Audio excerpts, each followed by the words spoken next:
And the Lord said unto Moses, Go in unto Pharaoh, for I have hardened his heart and the heart of his servants, that I might show these my signs before him, and that thou mayest tell in the ears of thy son, and of thy son's son, what things I have wrought in Egypt, and my signs which I have done among them, that he may know how that I am the Lord.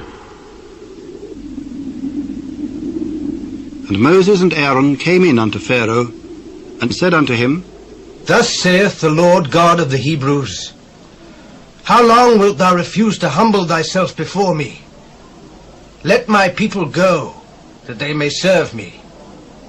Else, if thou refuse to let my people go, behold, tomorrow will I bring the locusts into thy coast, and they shall cover the face of the earth, that one cannot be able to see the earth.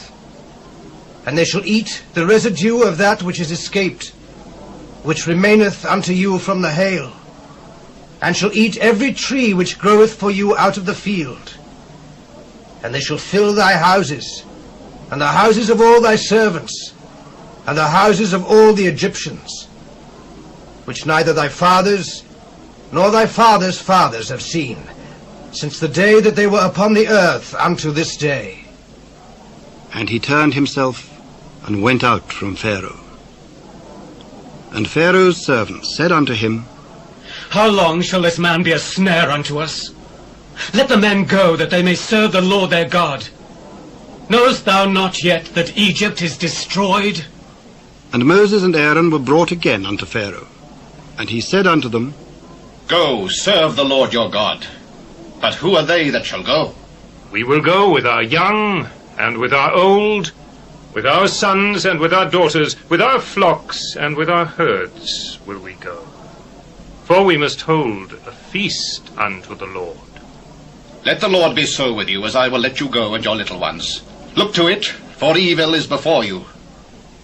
Not so. Go now, ye that are men, and serve the Lord, for that ye did desire. And they were driven out from Pharaoh's presence.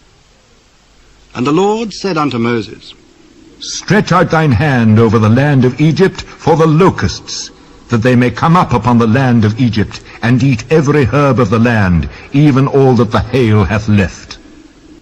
And Moses stretched forth his rod over the land of Egypt, and the Lord brought an east wind upon the land all that day and all that night. And when it was morning, the east wind brought the locusts. And the locusts went up over all the land of Egypt, and rested in all the coasts of Egypt. Very grievous were they. Before them there were no such locusts as they, neither after them shall be such. For they covered the face of the whole earth, so that the land was darkened. And they did eat every herb of the land, and all the fruit of the trees which the hail had left. And there remained not any green thing in the trees, or in the herbs of the field, through all the land of Egypt. Then Pharaoh called for Moses and Aaron in haste, and he said, I have sinned against the Lord your God and against you. Now therefore, forgive, I pray thee, my sin only this once, and entreat the Lord your God that he may take away from me this death only. And he went out from Pharaoh and entreated the Lord. And the Lord turned a mighty strong west wind, which took away the locusts, and cast them into the Red Sea. There remained not one locust in all the coasts of Egypt. But the Lord hardened Pharaoh's heart, so that he would not let the children of Israel go. And the Lord said unto Moses, Stretch out thine hand toward heaven, that there may be darkness over the land of Egypt, even darkness which may be felt. And Moses stretched forth his hand toward heaven, and there was a thick darkness in all the land of Egypt 3 days. They saw not one another, neither rose any from his place for 3 days. But all the children of Israel had light in their dwellings. And Pharaoh called unto Moses and said, Go ye, serve the Lord. Only let your flocks and your herds be stayed. Let your little ones also go with you. Thou must give us also sacrifices and burnt offerings, that we may sacrifice unto the Lord our God. Our cattle also shall go with us.